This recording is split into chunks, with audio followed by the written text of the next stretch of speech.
시애틀 순복음교회 성도 여러분, 한 주간도 주님의 은혜 가운데 평안하셨습니까? 오늘도 참 좋은 날입니다.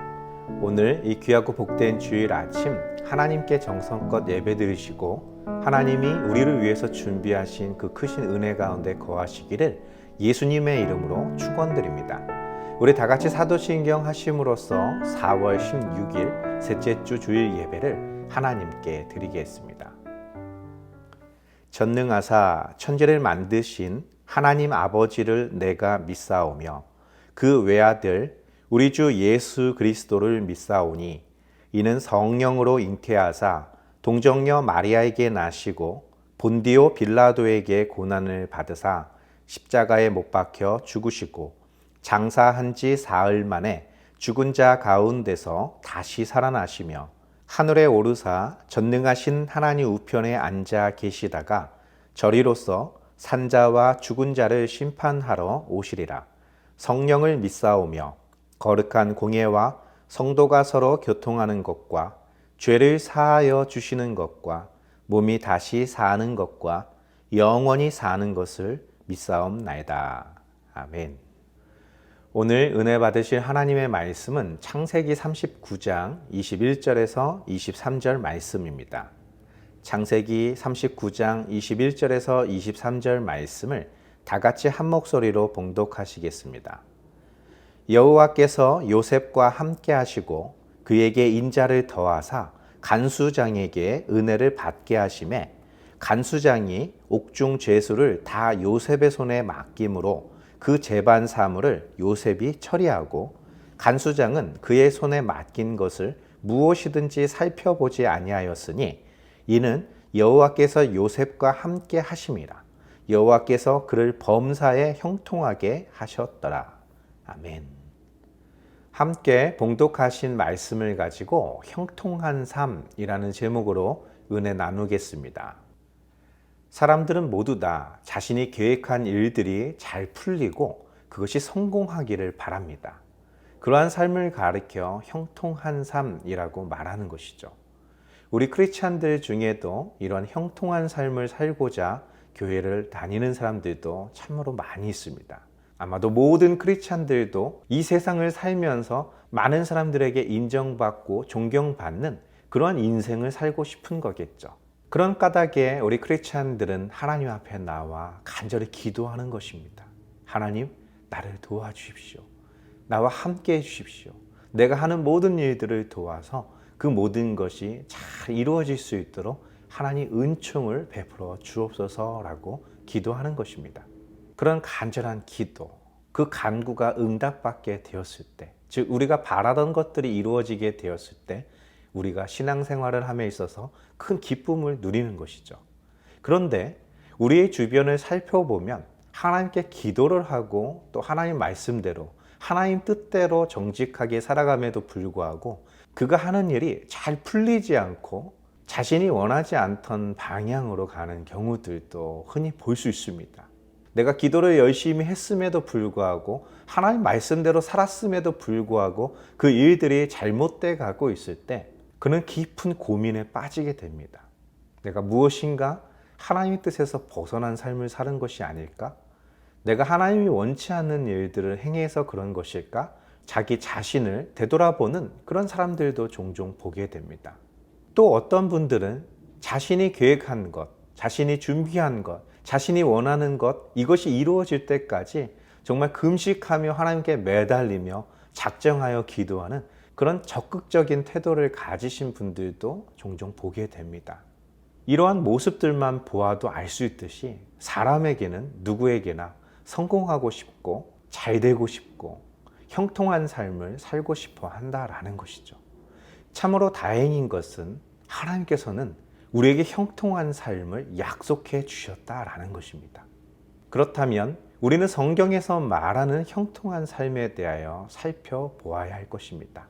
그것이 우리가 생각하는 형통, 우리가 생각하는 성공과 같은 개념일지 비교해 볼 필요가 있을 것입니다.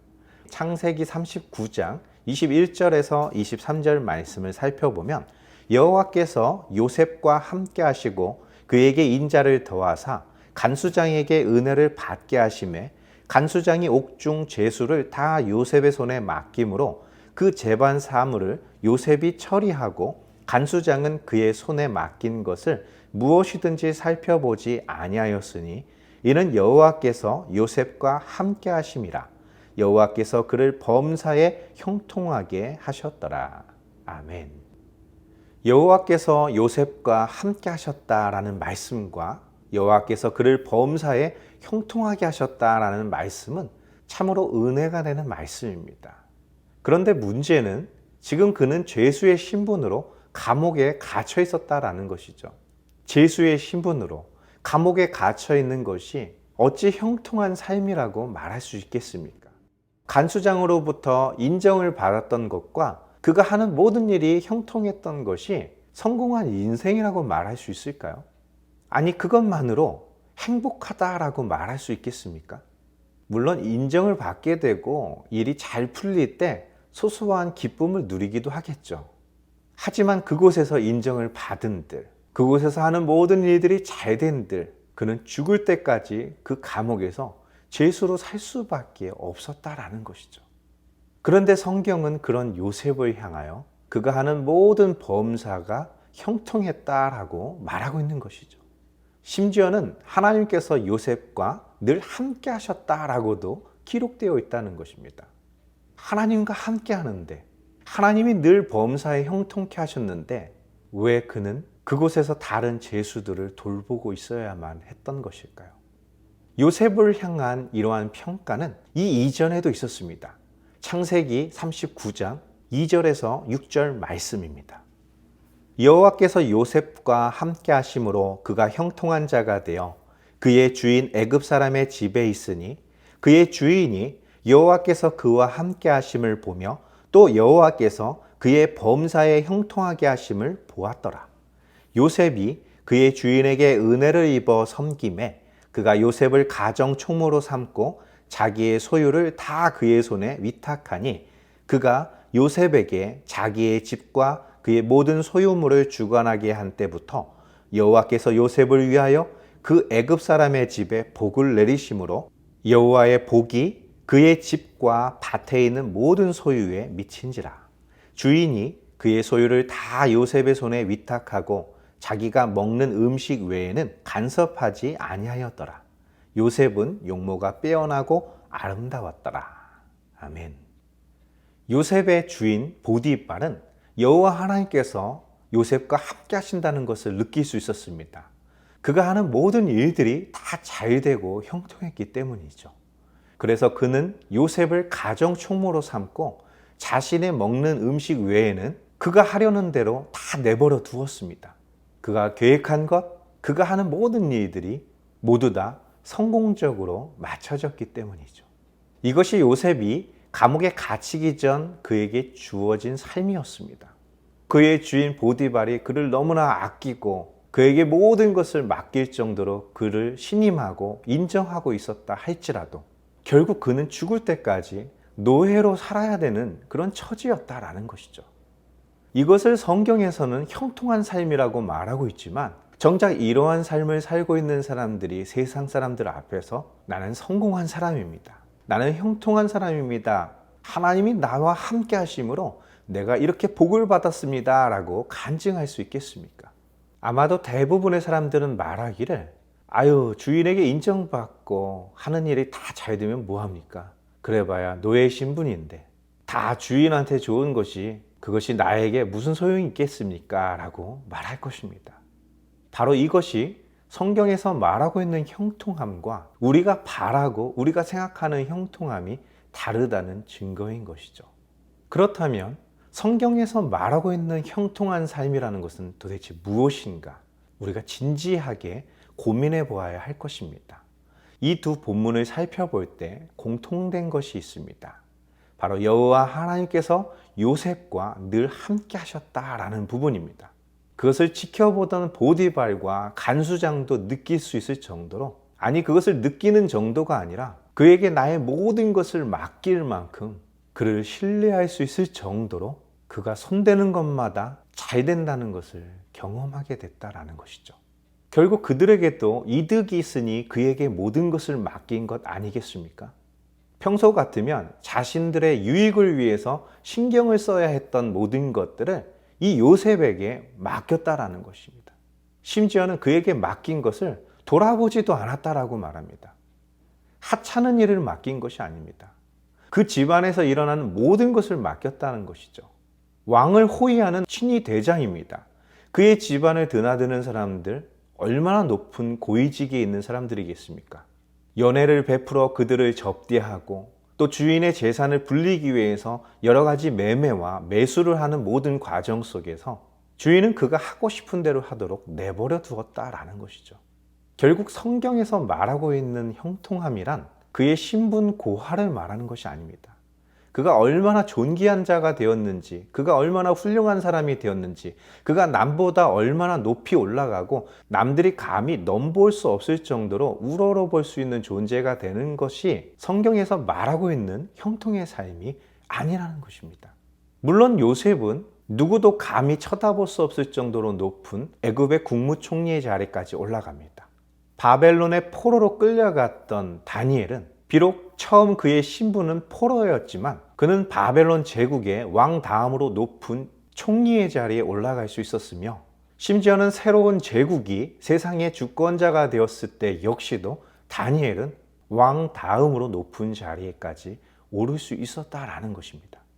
어쩌면 우리가 생각하는 축복, 우리가 생각하는 형통, 우리가 생각하는 성공이라는 것이 이런 위치에 올라갔을 때에만 그렇다라고 말하는지는 모르겠습니다. 그러나 성경에서 말하는 형통이라는 것은 이 세상의 기준으로 볼 때 가장 밑바닥이었을 때, 그 어떤 희망도, 그 어떤 기대도 할 수 없는 상황이 온다 할지라도 하나님이 그와 함께 하시면 그는 형통한 사람이다라고 말하고 있는 것이죠. 즉, 하나님과 함께 한다는 것은 그가 형통한 사람이 되었다라는 말과 동일하게 쓰여지고 있다라는 것입니다. 비록 사울 왕과 같이 이스라엘을 다스리는 주권자가 되어 사람들이 볼 때는 성공했다, 저 집안에 경사가 있었다라고 말할지라도 하나님이 다시는 그와 함께 하지 않는다면 그의 신분은 왕이었으나 성경은 그를 형통한 사람이다, 성공한 사람이다, 하나님과 함께하는 사람이다 말하지 않는다라는 것입니다. 그 사울 왕에게 쫓겨 들판에서 잠을 자야 하고 동굴에 숨어 살아야 되는 다윗은 하나님이 그와 함께 하셨기에 그가 하는 모든 일들이 형통했고 그는 장차 이스라엘을 다스리는 위대한 왕이 되기까지 했던 것이죠. 우리는 어떤 빛난 보석같이 활짝 만개한 꽃처럼 어떤 특정한 지위에 올라가고 어떤 특별한 성과를 거두었을 때 성공했다, 형통하다라고 말하고 있겠지만, 성경에서는 그가 어디를 가든지 무엇을 하든지 하나님이 그와 함께 하시는 것을 형통하다라고 말하고 있다는 것이죠. 창세기 28장 15절 말씀은 이렇게 기록되어 있습니다. 내가 너와 함께 있어 내가 어디로 가든지 너를 지키며 너를 이끌어 이 땅으로 돌아오게 할지라. 내가 내게 허락한 것을 다 이루기까지 너를 떠나지 아니하리라 하신지라. 아멘. 이 말씀은 야곱이 형 에서가 받아야 될 장자의 축복을 빼앗은 후 형으로부터 목숨을 건지기 위해 하란을 향해 도망치고 있을 때 루스, 즉 베델이라는 곳에서 돌베개를 베고 자고 있을 때 있었던 일입니다. 그가 꿈을 꾸었는데 하늘까지 닿는 사닥다리가 있었고 천사들이 그 사닥다리를 오르락내리락 하는 광경을 보게 됩니다. 그 하늘 끝에는 하나님의 보좌가 있었던 것이죠. 하나님께서는 야곱에게 약속하십니다. 너로 큰 민족을 이루고 내게 많은 복을 줄 것이다 말씀하신 것이죠. 그리고 네가 어디로 가든지 내가 너와 함께 하겠다라는 것입니다. 그는 참 힘들고 고달픈 인생을 살았습니다. 만약 하나님이 그와 함께 하지 않았더라면 그는 벌써 망했거나 죽임을 당했을 사람입니다. 하나님께서는 야곱에게 약속하신 그 복을 이루게 하기까지 그를 떠나지 않으셨고 그와 함께 하셨고 그를 지켜주셨다라는 것입니다. 바로 형통한 삶이란 하나님 안에 거하는 것입니다. 그 하나님의 말씀에서 좌로나 우로나 치우치지 않는 그런 온전한 삶을 살아갈 때 우리가 원튼 원치 않든 하나님의 축복은 우리에게 찾아온다라는 것이죠. 그것이 요셉이 처했던 상황처럼 노예 신분이든 감옥에 갇혔든 때로는 국무총리와 같이 높은 자리에 올랐든 상관없이 그가 하는 모든 일에 하나님이 복을 주신다라는 것이죠. 신명기 28장 1절에서 6절 말씀은 이렇게 기록하고 있습니다. 내가 내 하나님 여호와의 말씀을 삼가 듣고 내가 오늘 내게 명령하는 그의 모든 명령을 지켜 행하면 내 하나님 여호와께서 너를 세계 모든 민족 위에 뛰어나게 하실 것이라.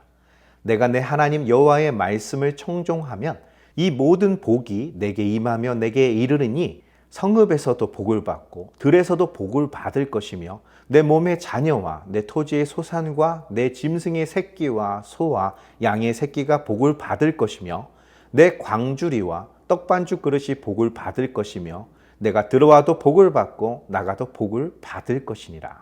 아멘. 하나님께서 우리에게 주신 말씀, 그 말씀을 내가 지켜 행하면 이라는 것이죠. 왜 요셉이 노예가 되었고 왜 감옥에 갇히게 되었는지 우리는 잘 알고 있지 않습니까? 바로 하나님께서 요셉에게 주셨던 말씀, 하나님이 요셉에게 주셨던 그 꿈을 그는 소중히 여겼기 때문입니다. 그것이 너무나 기쁜 나머지 형님들과 부모님께 자랑을 할 정도였습니다. 그것 때문에 형님들의 미움을 받아 노예의 신분이 되기도 했지만 하나님이 그의 손으로 하는 모든 일에 복을 주심으로 그는 보디발의 가정의 가정 총무로서의 자리까지 올라가게 되었던 것이죠. 문제는 보디발의 아내 역시 요셉을 사랑했습니다. 날마다 그에게 눈길을 주며 자신을 사랑해 주기를 바라고 있었던 것이죠. 노예의 신분이었음에도 불구하고 보디발의 아내 역시도 흠모할 만한 그런 사람이었다라는 것입니다. 문제는 그런 상황에서도 요셉은 하나님과 함께하는 자의 삶을 포기하지 않았다라는 것이죠. 세상 사람들 같으면 이 보디발의 아내를 자신의 사람으로 만들 수만 있다면 정말 그는 그 집안에서 모든 것을 할 수 있는 사람으로 살 수 있었을 것입니다. 그러나 요셉은 그러한 거짓된 삶을 선택하지 않았다라는 것이죠. 아브라함의 하나님, 이삭의 하나님, 야곱의 하나님을 믿는 사람처럼 살기로 작정했다라는 것입니다. 억울한 누명을 쓰고 감옥에 갇힌 후에도 세상 사람들 같으면 이쯤 되면 하나님을 원망하고 자포자기한 삶을 살았을 텐데 그는 노예로 살았을 때나 감옥의 죄수로 살았을 때나 모든 일에 최선을 다하고 하나님과 함께 했다라는 것이죠. 결국 요셉의 꿈이 이루어져서 애굽의 국무총리가 되고 가나안 땅의 기근으로 모두가 죽을 수밖에 없는 상황 속에서도 그의 가족을 살릴 수 있었던 것은 그가 하나님과 함께 했기 때문이고 하나님의 말씀 안에 거했기 때문입니다. 바로 그것이 모세를 통해서 주셨던 하나님의 약속인 것이죠. 네가 어디로 가든지 하나님께서 너에게 주신 모든 말씀, 그것을 지켜 행한다면 네가 하는 모든 일이 잘 되게 될 거야. 너뿐만 아니라 너의 자녀들까지, 심지어는 너희 집에서 기르는 짐승들의 새끼들까지 다 형통하게 될 거고 네가 들어가도 나가도 복을 받게 될 거야 라고 말씀했습니다. 즉 하나님과 함께하는 사람에게 허락된 축복은 나에게도 형통한 삶을 가져다 주지만 나와 함께하는 그 모든 사람들에게까지 형통하게 하는 축복이 주어진다라는 것입니다. 바로 아브라함을 축복하는 자에게 하나님이 복을 주시겠다 하신 약속처럼 우리가 하나님의 말씀 안에 거할 때 여러분들의 가족, 여러분들의 자녀, 여러분들의 이웃들이 모두 다 복을 받게 되어 있다는 것이죠. 우리가 세상의 가장 높은 자리에 올라가지 않아도 상관없습니다. 우리의 성공은 그러한 것으로 주어지는 보답이 아닙니다. 우리가 어떤 사람 밑에서 일을 하고 있다 할지라도 우리가 하나님과 함께할 때 우리와 함께하는 그 사람들이 느낄 정도로 복을 받게 되어 있다는 것입니다. 마태복음 28장 18절에서 20절 말씀에 이렇게 기록되어 있습니다. 예수께서 나와 말씀하여 이르시되 하늘과 땅의 모든 권세를 내게 주셨으니 그러므로 너희는 가서 모든 민족을 제자로 삼아 아버지와 아들과 성령의 이름으로 세례를 베풀고 내가 너에게 분부한 모든 것을 가르쳐 지키게 하라. 볼지어다 내가 세상 끝날까지 너희와 항상 함께 있으리라 하시니라. 아멘. 예수님께서는 하나님 아버지로부터 하늘과 땅에 있는 모든 권세를 받으셨습니다. 이 세상에 존재하는 그 무엇도 예수 그리스도를 막을 수 없으며 우리를 향한 그의 사랑, 그의 축복을 끊어낼 수 없다라는 것이죠. 그 주님이 세상 끝날까지 항상 우리와 함께 하시겠다라고 말씀하셨습니다. 바로 이 복음을 세상 모든 민족에게 가르치고 그들도 우리와 같이 하나님의 자녀가 되어 형통한 삶을 누릴 수 있도록 세례를 베풀고 제자를 삼으라고 말씀하셨던 것이죠. 바로 우리가 교회를 다니며 하나님을 믿고 하나님께 기도하고 하나님을 찬양하며 하나님을 예배하는 이유는 우리 안에 하나님이 거하고 계시다는 것에 대한 증거인 것입니다. 즉 우리가 형통한 사람이라는 것을 증명하고 있다라는 것이죠. 그리고 그것을 통해서 나뿐만 아니라 이 땅에 있는 모든 사람들이 복을 받을 수 있고 형통한 삶을 누릴 수 있게 된다라는 것입니다. 이제 말씀을 정리하고 마치겠습니다. 많은 크리스찬들 중에는 세상에 살면서 세상 사람들이 부러워할 만큼 큰 축복을 받고자 신앙생활을 할 때가 있습니다. 그들이 바라고 추구하는 삶이 잘못된 삶이라고는 할 수 없습니다. 그러나 적어도 성경에서 말하는 형통한 삶이라고는 말할 수 없을 것입니다. 왜냐하면 언젠간 풀은 마르고 꽃은 떨어지게 되어 있기 때문입니다. 그들이 추구하던 모든 것을 받아 기쁨을 누린다 할지라도 그것은 영원한 것은 아니라는 것이죠. 우리는 세상 사람들 보기에도 그들이 부러워할 만한 사람이 되고자 신앙생활을 하는 것이 아니라 우리는 세상 사람들과는 다른 삶을 살기 위해서 신앙생활을 하는 하나님의 귀한 자녀가 되어야 할 줄 믿습니다. 다 같이 기도하겠습니다. 살아계신 하나님, 감사와 찬양을 드립니다. 세상에서 복을 받고 싶고 세상에서 높임을 받고 싶고 인정을 받고 싶은 것, 그것은 모든 크리스찬들이 원하는 형통한 삶일 것입니다. 그러나 성경에서 약속하신 대로 우리와 함께 하시는 하나님, 우리와 세상 끝날까지 우리와 늘 함께하여 주옵소서.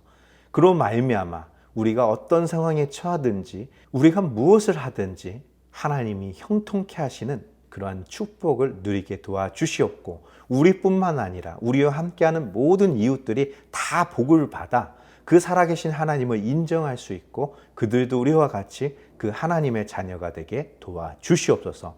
주님께서 함께 하심을 믿사오며 이 모든 말씀 우리 주 예수 그리스도의 이름으로 감사하며 기도드리옵나이다. 아멘.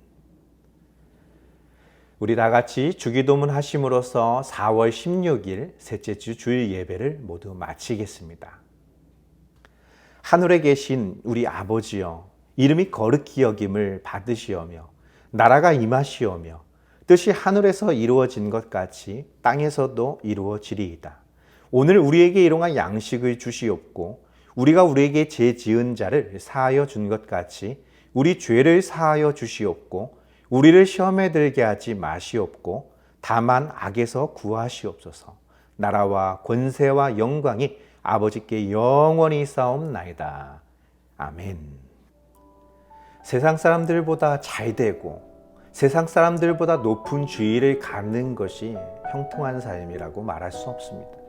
물론 그러한 삶도 형통한 삶이라고 할 수는 있겠지만 적어도 성경이 말하는 우리 믿음의 사람들에게 약속되어 있는 형통한 삶이란 우리가 깊은 흑암 속에 거하며 기가 막힐 수렁에 빠져 있다 할지라도 하나님과 함께 한다면 하나님께서는 밝은 빛을 우리 앞에 비춰주시며 우리를 수렁에서 건져 단단한 반석 위에 우리를 세우실 것입니다. 바로 그것이 세상이 줄 수 없는 하나님의 선물인 것입니다. 이러한 축복, 이러한 성공, 이러한 형통한 삶을 누리시는 하나님의 귀한 자녀가 되시기를 예수님의 이름으로 축원드립니다. 우리 또 한 주간 주님 은혜 가운데 승리하셨다가 또 다음 주 우리 하나님을 함께 예배하겠습니다. 할렐루야.